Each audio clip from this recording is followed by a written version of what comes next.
It wasn't so much of like a job like outside of the house.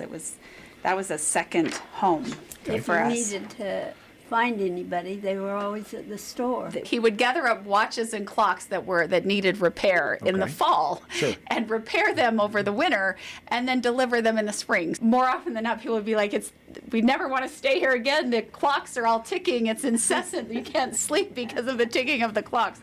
They sold parcels off throughout the years, but even when the city bought it, almost 3/4 of the block Broadbent still owned. That's why we're preserving history now, right? Good. That's why we got to have this conversation. I had to sit and watch it all happen as they would come in and take out pieces of the structure. You could see the rooms inside, and it was really hard to watch because that was like your whole life. Yeah.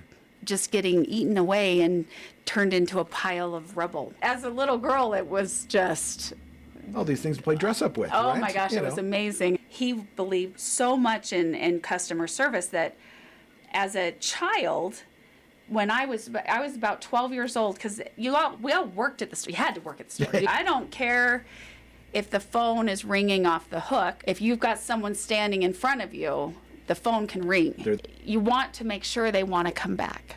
One of my favorite things on Christmas Eve night after it was dark and is to walk, and usually it was snowing, and just walk past the store because it just felt like you had stepped back in time.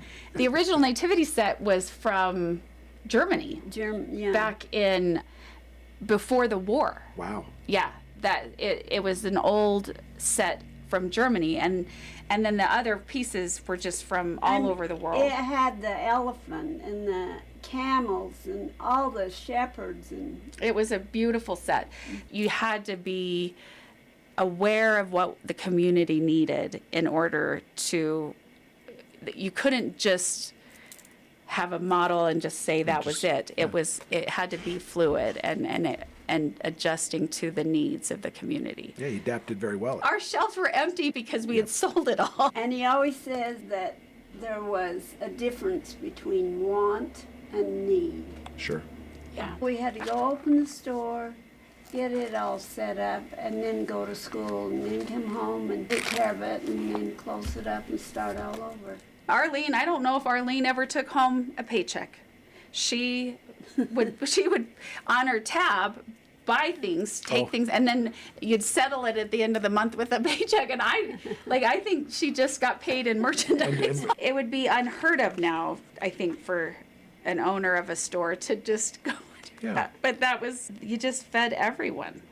Taught us to live the way we are. Okay. Like to work hard and live as like think of more than yourself. It was almost like a reward when you got given more responsibility. It doesn't sound like work was, a chore. It was actually like, hey, yeah, let me do this, and because work is fun and can be good. For each shelf you got done, you got 10 cents.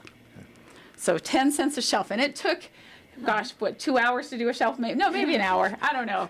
It felt like, as an 8-year-old, it felt like eternity. We carried baptism dresses for little girls and blessing dresses, and that was unique to the community. There weren't a lot of stores that provided those. Our christening gowns had to be tiny because in the LDS community, you bless a brand new baby, and they are 6 months, 8 months, a year old. He was not going to have anything that was cheaply put together. I'm just so happy the city bought it, had a need for it. We had a lot of companies come in and want to buy it. And I said, no, I'm not doing that, because I knew there was too much work that would go into it to keep it up. It was a family business, but it was a family serving the community. So you wouldn't want to just keep it for the family because, hey, the family was always in service of the community. That masonry, that's a skill that's not, and there's very, very few people that understand the value in that, to erect a building that was built out of bricks, not a frame and then bricks, but built out of bricks. There's a time and a season for everything, right? And that filled a role a big role for 100 plus years. Yeah. Yeah. But things do change. Everything progresses and Yeah. changes, and whether we think it's for the good or not, it's the way of our lives, and Correct. we have to adapt with the way things go. The city has done a beautiful job and then a lot of our artifacts we donated to the museum, and so the museum has a whole display of things from the store. And I opened one, and there's these other little boxes, and I opened them, and these are pre-Civil War tintype photos of my grandmother's family. Wow. And I'm like, These are good. These probably shouldn't be in a box Yes, here. yeah. Every kid in the family worked there at some point. Oh, yeah. It was kind of I think Grandpa wanted to feel like he did his service by teaching the kids how to work. Well, I think it affected how we raised our own families, what we taught them and what we expected of them. And Grandma Alice, there was nothing she couldn't do Yeah. or wouldn't do. well, and she did. She was just good at everything. Yeah. I felt like. I And mean, everybody else would say, well, I can't do that. I don't know how. And she'd find a way.